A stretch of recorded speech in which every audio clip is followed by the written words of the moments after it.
Hello नमस्कार सुप्रभात मेरे शेर न्यू स्टडी पॉइंट टू गौरव सर में आप सभी का स्वागत है।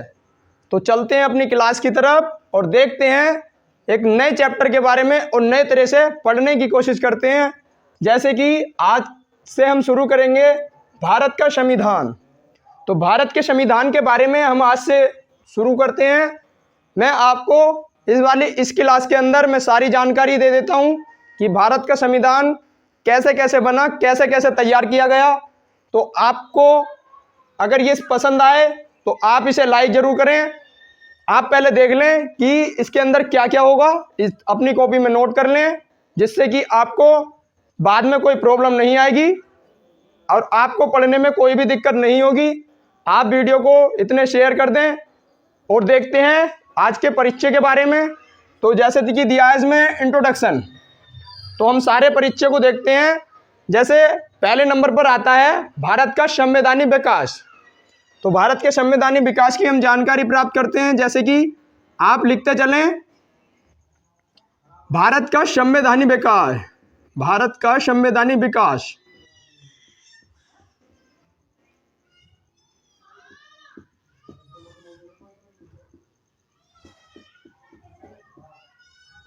भारत का संवैधानिक विकास, इसके बारे में हम देखेंगे और किन किन पॉइंटों को पढ़ेंगे आप इनके बारे में भी देख लें। जैसे कि हम इसके अंदर पहले पढ़ेंगे विदेशियों का आगमन। आप इसे नोट करते चलें अपनी कॉपी में, जिससे कि बाद में आपको पढ़ने में परेशानी नहीं होगी। मैं पॉइंट टू पॉइंट हर चीज़ को लिखवाता चलूँगा। विदेशियों का आगमन, भारत में सबसे पहले कौन आए थे उसके बारे में जानकारी देखेंगे। अगला पॉइंट है इसी के अंदर भारत के अंदर कौन कौन सी प्रेसिडेंसी बनी, भारत के अंदर कौन कौन सी रियासतों का उदय हुआ, इसके बारे में हम देखेंगे। अगला पॉइंट हमारा यही रहेगा भारत के संवैधानिक विकास के अंदर। तो जैसे कि सबसे पहले देखेंगे, हम पढ़ेंगे बंगाल के बारे में। और बंगाल के बारे में हम क्यों पढ़ेंगे, क्योंकि बंगाल से ही हमारा शुरू होता है अंग्रेजों की जो सत्ता का विकास शुरू होता है। वो कहाँ से शुरू होता है, बंगाल से ही शुरू होता है। अगला इसी के बारे में हम देखेंगे, इसमें ही मद्रास प्रेसिडेंसी के बारे में। और एक प्रेसिडेंसी और बनी थी जिसे कहते हैं क्या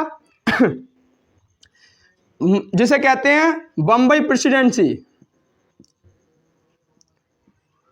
तो इन्हीं तीनों प्रेसिडेंसियों के बारे में भी हम पढ़ेंगे। और अगले पॉइंट में आप इन्हें नोट कर लें। अगले पॉइंट में हम पढ़ेंगे अगले पॉइंट में हम देखेंगे कि कैसे कैसे हमारे पास इनके बाद उदय हुआ, किस किस चीज़ का उदय हुआ। तो इसके बारे में हम जानकारी प्राप्त करेंगे। जैसे कि हमारे संविधान के अंदर दो प्रकार से हम ज़्यादातर पढ़ते हैं। जैसे कि एक होता है कंपनी रूल और एक होता है क्राउन रूल। कंपनी का मतलब कि जो ईस्ट इंडिया कंपनी थी उसी ने शासन किया था। तो जब तक ईस्ट इंडिया कंपनी ने शासन किया था, जब तक के बारे में हम बात करेंगे ईस्ट इंडिया कंपनी की। और उसके बाद क्राउन रूल के बारे में बात करेंगे। क्राउन रूल का मतलब क्या होता है, क्राउन रूल जो ब्रिटेन है आज के समय का, उसी ने ही शासन कर रखा था। और उसी की महारानी को क्या कहा जाता था, क्राउन। भारत के अंदर ब्रिटेन की महारानी को क्या कहा जाता था, क्राउन। तो क्राउन रूल के और कंपनी रूल के बारे में हम देखते हैं। तो आप इसे नोट कर लें, जैसे पॉइंट नंबर 2 डाल के नोट करें। मैं आपको ये सिलेबस लिखवा रहा हूँ कि आगे जाके कोई भी प्रॉब्लम नहीं होए, क्योंकि हमारी क्लास कौन सी है, ये इंट्रोडक्शन क्लास है। तो इंट्रोडक्शन के अंदर मैं आपको सारी जानकारी दे दूंगा कि मैं इसमें क्या क्या पढ़ाऊँगा। तो जैसे कि दूसरे में है कंपनी रूल, कंपनी का शासन। कंपनी शासन के बारे में हम कब से कब तक देखेंगे तो कंपनी का शासन हमारा शुरू होता है 1773 से और ये चलता है हमारा 1857 की क्रांति तक।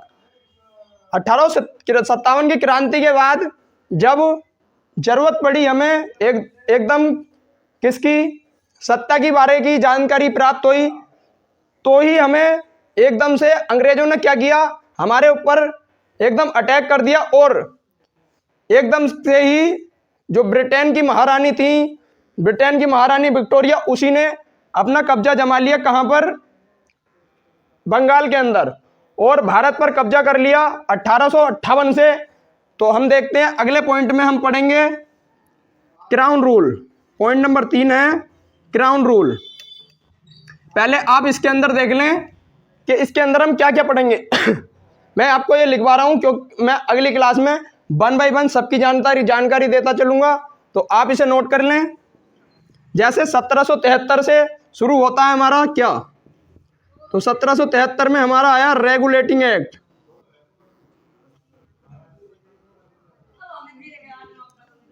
रेगुलेटिंग एक्ट, रेगुलेटिंग एक्ट हमारा कब आया, 1773 में। इसके बाद हमारा अगला एक्ट कब आया, तो 1781 के अंदर कौन सा एक्ट आया था हमारा, 1781 में। 1773 का जब एक्ट आया तो इसके अंदर कुछ कमियां रह गई थी, इन्हीं के सुधार के लिए एक्ट आया 1781 के अंदर। 1781 के अंदर एक्ट आया, act of settlement, act of settlement. इसे ही कहा जाता है संशोधनात्मक अधिनियम, संशोधनात्मक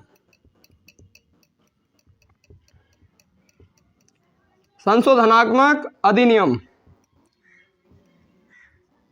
आप इसे नोट कर लें और अपने हम पॉइंट को चलेंगे। क्या पता आगे ना दिख रहा हो नीचे की तरफ, तो हम इसे ऊपर से मिटा देते हैं।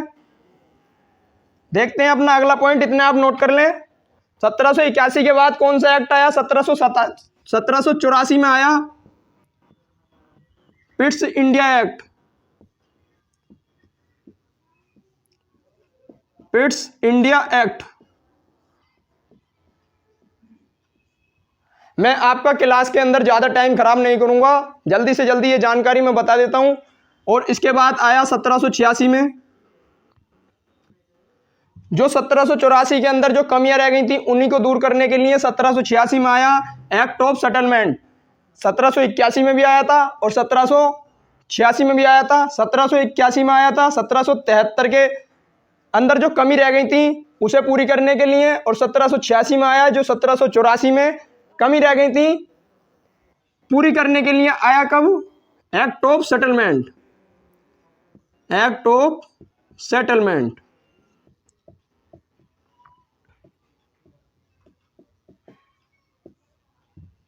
तो देखते हैं अगले को, अगला क्या आया, तो यहां से हमारे शुरू हो जाएंगे चार्टर एक्ट। क्या, चार्टर एक्ट। यहां से हमारी जानकारी प्राप्त होती है चार्टर एक्ट की, और यह कब हुई, 1792। 1792 में क्या हुआ, 1792 में से ही शुरू हुआ क्या, चार्टर एक्ट। चार्टर एक्ट की जानकारी हमें कब से मिली है, तो 1792 से। 1792 में पहली बार आया चार्टर एक्ट। मैं आपको इसकी सारी जानकारी लिखवाऊंगा, आप पहले नोट कर लें, क्योंकि आज इंट्रोडक्शन क्लास है और आपको मैं सारी जानकारी देता हूं कि मैं इसके अंदर क्या क्या पढ़ाऊंगा। तो आप देख लें 1 बाय 1। ये अगर आपने नोट कर लिया हो तो मैं इसे मिटा देता हूं, आप इसे अपनी कॉपी में नोट डाउन जरूर करते चलें। और इसके बाद क्या आया, 1813 में चार्टर एक्ट।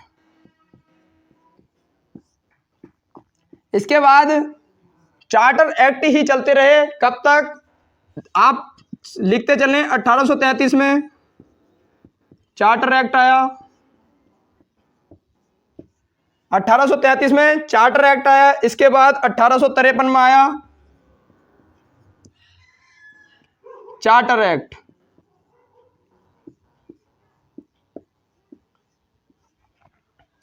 1853 में आया चार्टर एक्ट। इसके बाद क्या हुआ, इसके बाद जब अंग्रेजों को पता चला कि भारतीयों में ज़्यादा बर्बरता बढ़ रही है, तभी क्या हुआ, जो चार्टर एक्ट था इसका समय होता था 20 साल, ये 20 वर्ष के बाद आता था। लेकिन हुआ क्या, जब 1757 की क्रांति हुई तब अंग्रेजों ने जल्दी ही अपना कब्जा जमाने की कोशिश की और 20 वर्षों के बाद न लेकर 1858 के अंदर ही अधिनियम आया। कौन सा? भारत शासन अधिनियम। भारत शासन अधिनियम।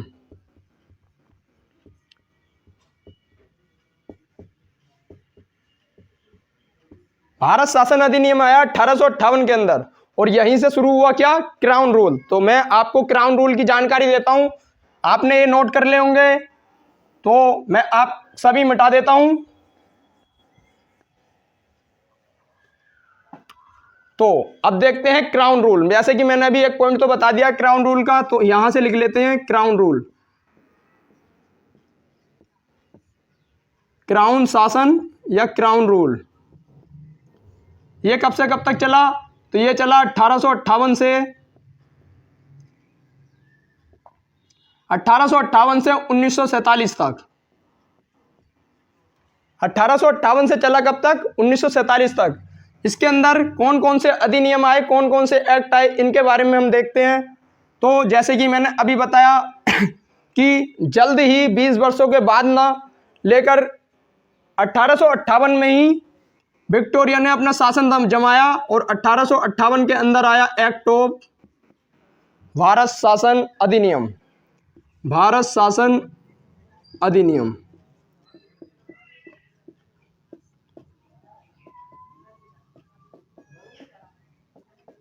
भारत शासन अधिनियम 1858 में आया। इसके बाद अगले ही साल नए नए काम होने लगे और जल्दी से एक टैक्ट और मंगाया गया जो आया 1861 के अंदर। 1861 के अंदर कौन सा एक्ट आया? तो भारत परिषद अधिनियम। भारत परिषद अधिनियम। आप इसे देख के ये ना समझें कि इनके बारे में बताया नहीं जाएगा। इनके बारे में मैं आपको जितनी हो सकती है मैं सारी की सारी जानकारी बताऊंगा। आप एक बार पेशेंस रखें, क्योंकि पेशेंस से ही सब कुछ होता है। पेशेंस रखने से ही आपको सारी जानकारी प्राप्त होगी। अगर आपके अंदर पेशेंस है, आपके अंदर धैर्य है, तो आप बहुत छोटे से छोटे, बहुत बड़े से बड़े काम को भी आसानी से कर सकते हैं। छोटा या बड़ा काम, कोई काम ऐसा नहीं है जो आप नहीं कर सकते। आप हर काम को कर सकते हैं, लेकिन आपके लिए धैर्य होना बहुत जरूरी है।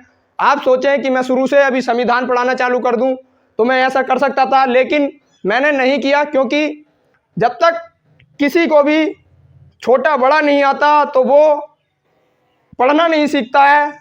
छोटा बड़ा जिससे आता है वही हिंदी सीखता है, और जिससे ABCD आती है वो इंग्लिश की ओर बढ़ जाता है।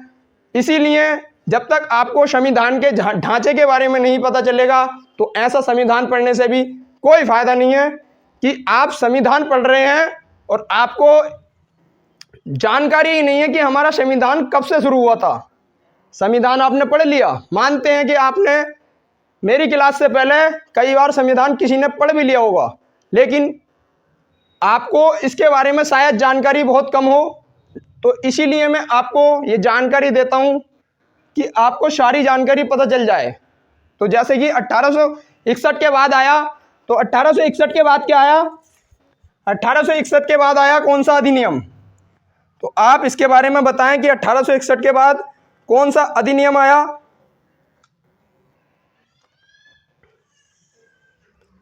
बताइए। तो देखते हैं, जैसे मैंने बताया कि मैं लिखवाता चलूंगा, आपसे नहीं पूछना था। 1893 का अधिनियम, तो ये कौन सा था? ये भी था भारत परिषद अधिनियम।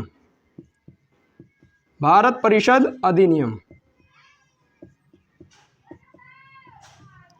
भारत परिषद अधिनियम ये कब का है? 1893 में ही आया भारत परिषद अधिनियम, और इसी के बारे में हमने जानकारी प्राप्त की। और इसके बाद कब आया? तो इसके बाद आया 1909 के अंदर। तो 1909 में कौन सा आया? Morley Minto act. तो मोर्ले मिंटो अधिनियम कब आया? 1893 के बाद आया 1909 में। 1909 में आया मोर्ले मिंटो एक्ट।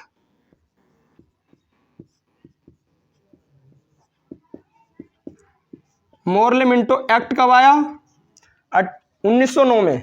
इसके बाद 1909 के बाद आप जल्दी जल्दी देख लें 1919 में कौन सा आया? तो 1919 में आया मोंटेग्यू चैम्सफोर्ड एक्ट।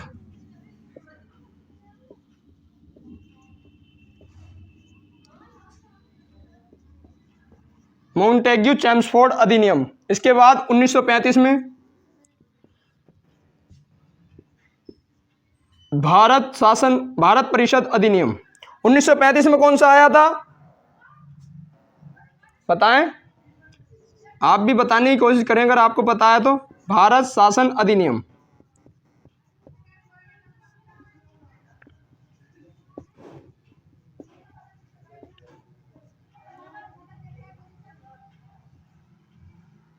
और आप जानते होंगे कि हमारा जो 70% से भी ज़्यादा संविधान जो लिया गया है वो कहाँ से लिया गया है? भारत शासन अधिनियम 1935 से लिया गया। हमारा जो 70% से भी ज़्यादा संविधान है वो कहाँ से लिया गया है? 1935 के भारत शासन अधिनियम से। और इसी से ही हमारे संविधान का जो एक प्रारूप है वो बढ़िया तरह से तैयार हुआ, क्योंकि यहीं से हमारा संविधान ज़्यादातर लिया गया। मैं आपको सारी जानकारी लिखवाऊंगा कि हमारा संविधान यहाँ से कैसे कैसे बना, कितने भाग बने, कितने मौलिक कर्तव्य शुरू में थे नहीं थे, और कितने भाग बने, कितने अनुच्छेद बने, कितनी अनुसूचियाँ बनी, मैं इनके बारे में भी आपको बताऊंगा भारत शासन अधिनियम 1935 के अंदर। आगे देखते हैं आगे क्या आया। तो आया 15, इसके बाद आया 15 अगस्त 1947। 15 अगस्त 1947 को क्या आया? स्वतंत्रता अधिनियम। स्वतंत्रता अधिनियम कब आया? 15 अगस्त 1945। और इसके बाद मैंने आपको बताया कि क्राउन रूल यहां से समाप्त होता है और 15 अगस्त 1947 को हमारा भारत आज़ाद हो गया। और 15 अगस्त 1947 के बाद क्या हुआ? 15 अगस्त 1947 के बाद 26 नवंबर 1949 को हमारा संविधान बनकर तैयार हुआ। कौन संविधान तैयार हुआ? और इसी के बाद 26 जनवरी 1950 को हमारा संविधान लागू हुआ।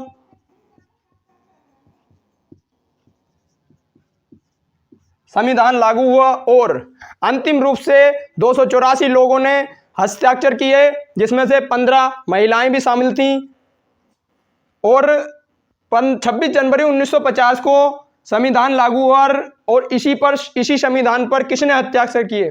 तो आपसे पूछा जाएगा कि जो 26 जनवरी 1950 को संविधान लागू हुआ था, इस पर किसने हस्ताक्षर किए थे? तो सर्वप्रथम किसने हस्ताक्षर किए थे? तो राजेंद्र प्रसाद ने। राजेंद्र प्रसाद ने हस्ताक्षर किए और ये भारत के पहले राष्ट्रपति बने। कौन थे? राजेंद्र प्रसाद।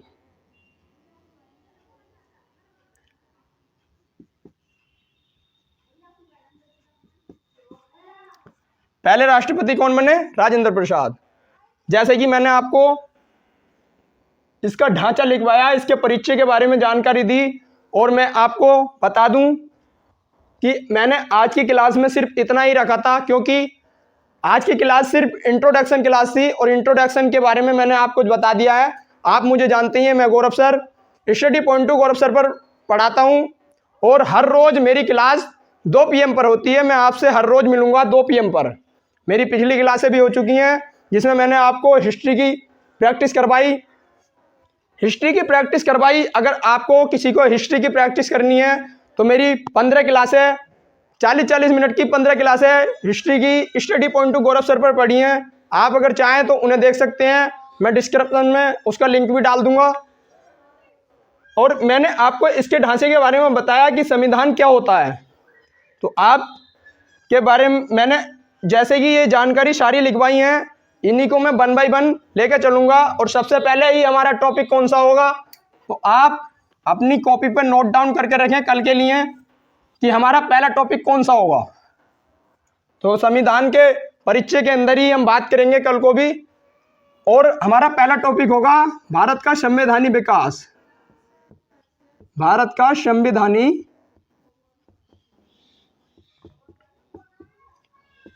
संवैधानिक विकास के बारे में हम कल बात करेंगे। और इसके अंदर हम बात करेंगे पहले टॉपिक के बारे में, जो हमारा पहला टॉपिक है विदेशियों का आगमन।